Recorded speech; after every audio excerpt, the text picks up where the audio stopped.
Hello, folks. It is Wednesday, so it is time for a new episode of Weekend Reading.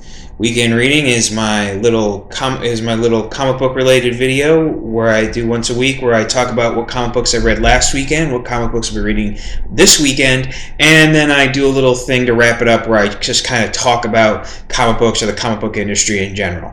You'll see what I mean. First off, let's get to what we read last weekend. Last weekend, we had The Immortal Hulk, Great Power, which was a surprisingly good read. A lot of talented people were behind this one. Just sort of random stories of just like one-shot stories of the Hulk, but they were very good. It was better than I thought it would be. There was Noctera, Volume 1, Full Throttle Dark, which is a new Image series, which was pretty good. And there was The Flash, Volume 15, Finish Line, which was the end of this, I believe, this writer's current run on the series. So there was kind of a very big conclusion of what had been going on, especially 15 volumes. It's a lot of comic books. So it was also pretty good. It was kind of hard to choose a favorite this week. Nothing really stood out, so I decided to go with Noctera.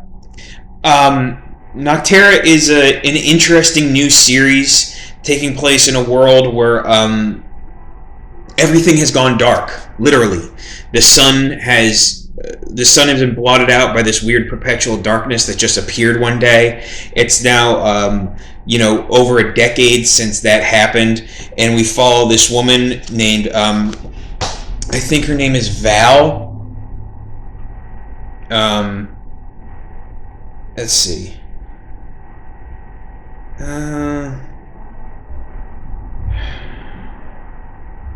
Come on. Why do they never just give you the fucking character's name?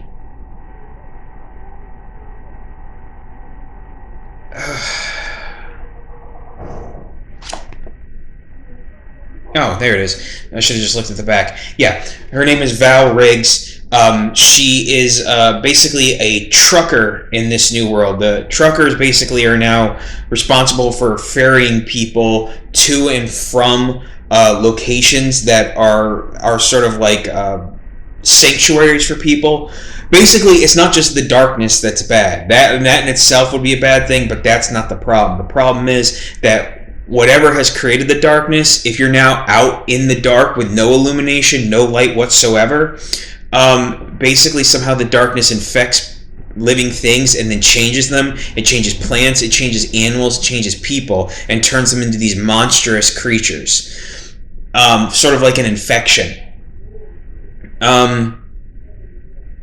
So traveling in the dark is not a good idea. You have to travel through illumination. You have to be in places that are illuminated, and there's these sanctuaries all over the place, and they're traveled to and forth by these truckers who transport people.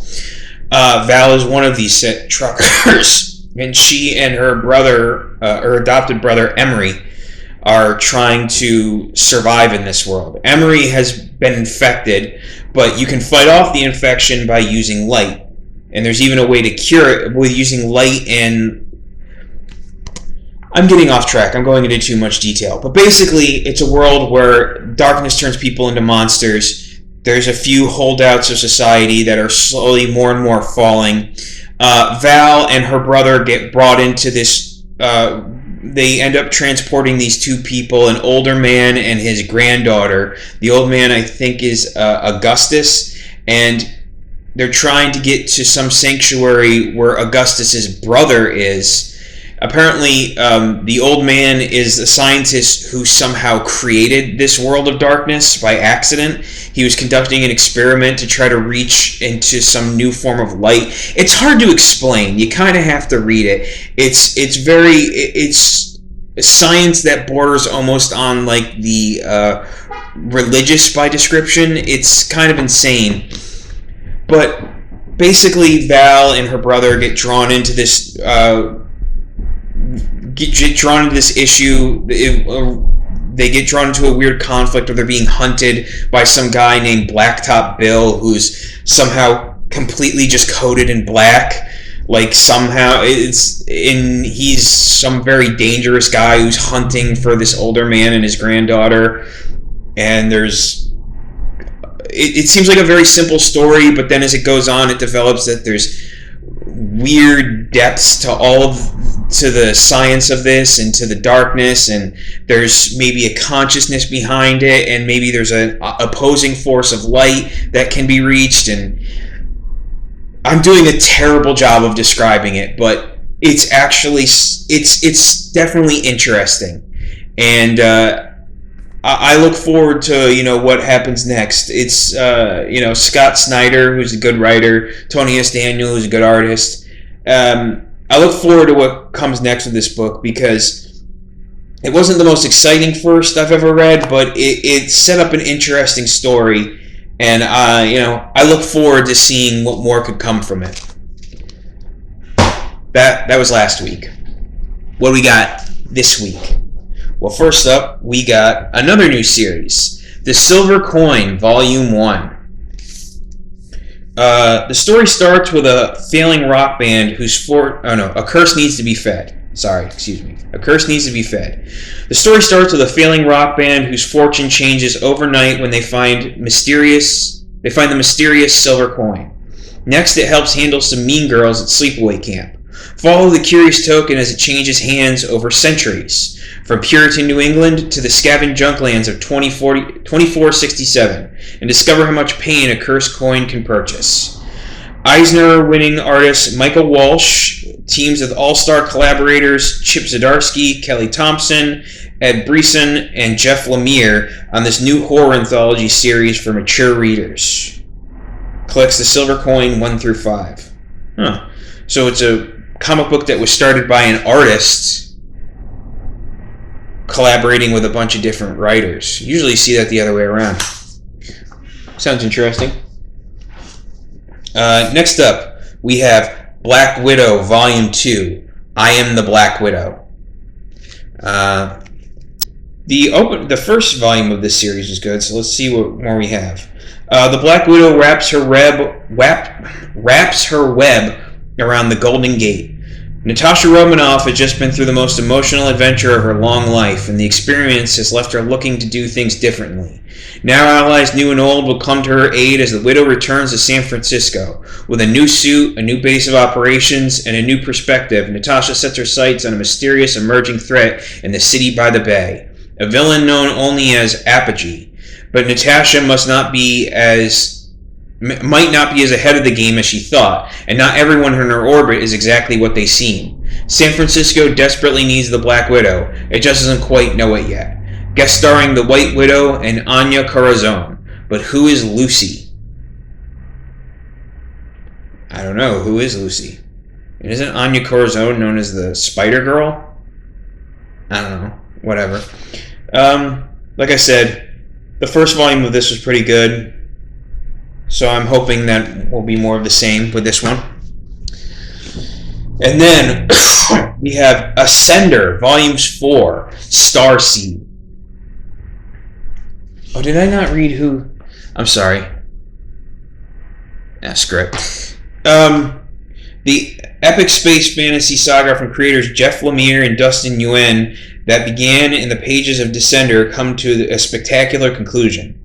As Mother rallies her forces to wipe out the Resistance, our heroes meet an old friend who reveals the untold secrets of the universe. With the fate of all things hanging in the balance, who will remain standing when the forces of magic and technology collide? In Ascender, New York Times bestselling creator Jeff Lemire and Dustin Nguyen take readers on an unstoppable fantasy quest with all the scope and heart of their sci-fi classic, Descender. Yeah, this has been a good series. I look forward to seeing how this one comes to a conclusion. Alright, so that's what we got coming for this weekend. So now what are we talking about? Well, I've decided to do another one of this new thing I'm doing, comic issues. The issue that I'm talking about this week is something that's been coming into play recently. Just to give you a little something about me, I'm not anybody special, in case you couldn't tell. So I'm a very big supporter of workers, because I am one, and workers' rights. So usually I definitely side with workers who want to unionize, because, you know, that's my interest. Why wouldn't I side with my own interests? I'm not of the mindset that, you know, if I'm really supportive of billionaires, they'll be super nice to me. I'm nothing to them. I don't matter to them. So I have to look out for me, just like they would. Just like they do with their money, they look out for themselves. Understandable. I got to look out for me. That's what we all do. Most of us are workers. Shouldn't be a hard thing for people to understand. What does it have to do with comic books, you might ask? Well, what it has to do with comic books is that last week, a group of comic book, not artists or writers, but just staffers, you know, like people who do the busy work in a comic book company, like, you know, just like the regular clerical work and shit like that. The people who work at the company, the people who are in charge of, you know, making sure comic books go to the printers and get printed and things like that, or get shipped to the right places. A group of comic book workers at a company called Image Comics decided to unionize recently. They formed the first comic book workers union in history, called Comic Book Workers United. And they have partnered with a bigger union called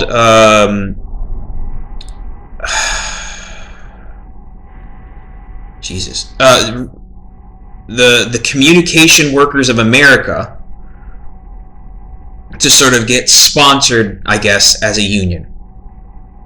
Now, the way unionization works is that when a union forms in a company, one of two things can happen. The company can just accept that this union exists and recognize its existence and now work with the union going forward. That is the desired result, to know that your employers recognize that the union, that workers desired a union and that they want this to happen, and they just kind of go, okay, let's see what we can do and work together and, you know, keep the company going strong. The other thing you can do is this new union can now be sort of like represented by an even bigger union, in this case the Communication Workers of America, and they can be represented by filing a petition with the National Labor Relations Board, which is a as it sounds, it's a national organization that represents and helps organize the various different labor unions throughout the country. That's the less desirable route, because it requires voting and a process, and it's basically you're now forcing the company to recognize your existence, because now it has to, because the federal government technically does.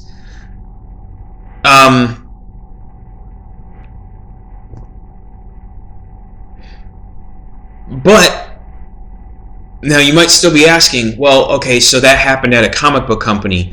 What's the big deal? Well, the big deal is that Image Comics recently, after their workers said they were going to unionize, Image Comics released a statement saying that they weren't recognizing this union and that they were forcing them into the position where they have to be, get recognition from they have to get representation from the Communication Workers of America. The Comic Book Workers United has to get representation from the Comic Book Workers of America through the National Labor Relations Board. So basically, they're now being put in a position where they have to force Image to recognize their existence. You might go, okay, well, Image is a shitty company. Why is that such a big deal? That happens all the time. True, but it represents huge hypocrisy. Because let's take a step back and let me tell you a little bit about the history of Image Comics. Image Comics was a comic book company that was founded in 1992, almost 30 years ago. It was founded by 7 comic book artists, many of whom at the time worked for Marvel Comics, but had worked for both Marvel and DC. This was back in the day when I don't think there were even like exclusivity contracts. I'm not sure if there were back then. I don't remember, but there was a lot of work for hire. And in work for hire, basically how it works is you get hired to do a comic book. You get hired to do it for a certain amount of money. You do it, and then you have no other say in what happens. So you just draw the pictures that you're told to draw, and then if that comic ends up becoming the best-selling comic book of all time, you don't see an extra dime for it. You don't really have much creative input or creative control. You don't get to own anything that you create for that comic book. And there were 7 comic book artists who got sick of that arrangement. These 7 were Eric Larson, Jim Lee, Rob Liefeld, Todd McFarlane, Whilce Portacio, I think Whilce Portacio, I don't know how you pronounce that name, Mark Silvestri, and Jim Valentino. Most of these guys are actually still with Image today, and to some degree, some have gone off to do other things or left for various reasons. But they were the 7 artists who were big, very popular artists at the time in the 90s that formed Image. So the whole concept of forming this company was that these guys were underappreciated workers who were sick of somebody else making a shit ton of money off of their work while they only got a pittance of it. And they decided to band together to unionize, if you will, and form their own comic book company where they could then where they could have more control, where they wouldn't be treated so badly in their own opinions, even though they were all highly recognized artists of the time. The unique thing about Image is that everything at Image is creator-owned. Unlike Marvel and DC, where everything that's created there, almost everything that's created there, they have their own little subsects of creator-owned stuff, or at least they used to. They don't really have that as much anymore. So I guess, actually, forget that. Marvel and DC don't have creator-owned shit. But at Marvel and DC, everything you create for them belongs to Marvel and DC. Image, everything you create at Image belongs to the creators. It belongs to the writer and artists who created it. They own the copyrights of everything. The only thing Image owns the copyrights of is, their company symbol, the eye that I showed you, and the trademark stuff of Image Comics itself. There's a few series that were created by like the original founders that of course are still basically part of the company. So, they are basically kind of Image's stuff. But it's a company that's about the workers, the laborers of comic books, the writers and artists controlling creatively their work, because Image does not interfere in any way creatively with what anyone does. They just decide whether they're going to publish it or not. That's it. They don't tell anyone what they have to write, what they have to do. They don't do any of that shit. They just decide whether they're going to publish it. That's it. And if you publish an Image and then you want to go somewhere else with your stuff, well, it's yours. You can leave anytime you want. You can come and go as you please. And a lot of artists, they basically graduate from DC and Marvel and move their way up to Image so they can start writing their own shit that they've always wanted to write. So, this is a company that basically was a small upstart founded by a bunch of just random artists and is now basically the number 3 comic book publisher in the mainstream medium, just behind Marvel and DC. And they have produced some major stuff. I mean, some very major stuff has come from fucking Image, including The Walking Dead, Invincible, Jupiter's Legacy, Kick-Ass, and that's just the things that have been made into movies and TV shows. So, anyways,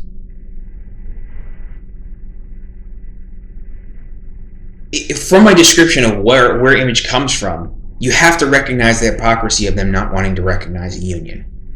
Their whole thing was about we're the workers who are underappreciated, so fuck the people who take advantage of us. And this union isn't even doing that. It's just saying they want to unionize so they have a stronger position to, negotiate for their own benefit. And Imageland wants to go, hey, fuck you. It's like we choose not to recognize you. And remember what I said, the majority of those founders are still running Image today. They're still with the company. They still run the damn thing. And they just choose not to fucking... The hypocrisy of this is unbelievable. Todd McFarlane's whole thing was about, we need to stand up for ourselves. His whole story was about how he felt... He was inspired by how his father was underappreciated at the job he toiled at for decades. So he should have sympathy for fucking laborers who feel like they deserve more. But now that but you know what it is? It's because he's like, they deserve more from him.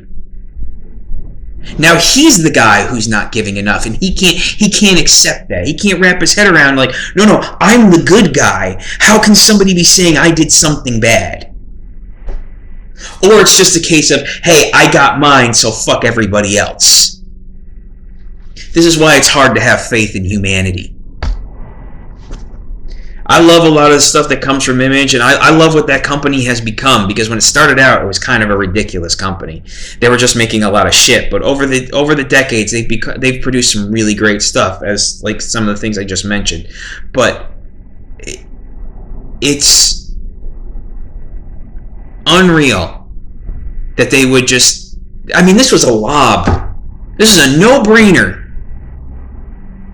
Especially with all the criticism of the way that comic book companies treat their workers, treat their talent, treat their workers. And, I mean, this Image had avoided that for the most part. And now they come up with this situation, which was a fucking lob, which they could have just easily went, of course we recognize this union. Here's a little something. The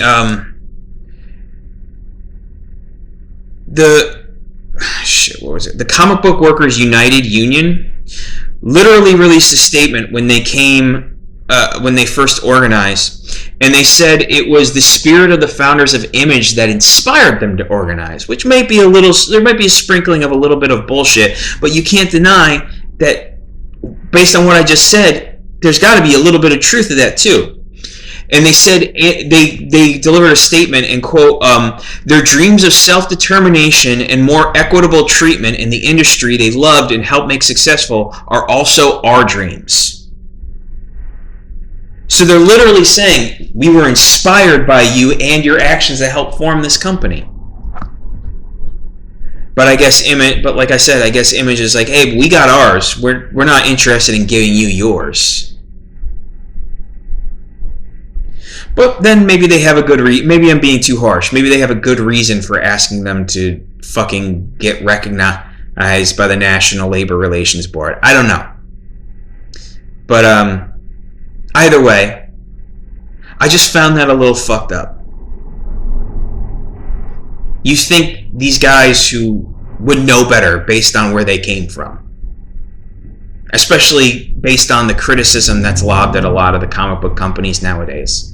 You think they would see this as an opportunity as to just slam dunk an issue and go, yeah, look at us. Look at us being the good guys. But I guess that was too difficult. It just goes to show you can never really trust anybody. Especially the guys in charge. You can never trust the guys in charge. That's always a big lesson. Doesn't matter who they are or where they come from. If you become the person in charge, it changes you.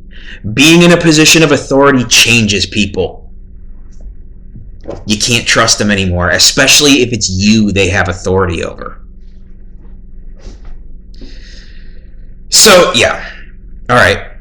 I guess I made my point about that one. I'm totally on the side of the Comic Book Workers United. Like I said, I'm always on the side of unions and laborers, so I'm definitely on the side of Comic Book Workers United. I think ultimately Image will be forced to recognize this union, and it'll just will be a moment in history where they'll just look fucking stupid. Because what else is new with major comic book companies other than doing stupid shit and looking stupid because of it? But so I have faith that this will all work out for the best. But I'm just sitting there thinking, man, how do you go out of your way to look like a bunch of hypocritical douchebags? Just dumb. Alright. That's it for this week's weekend reading.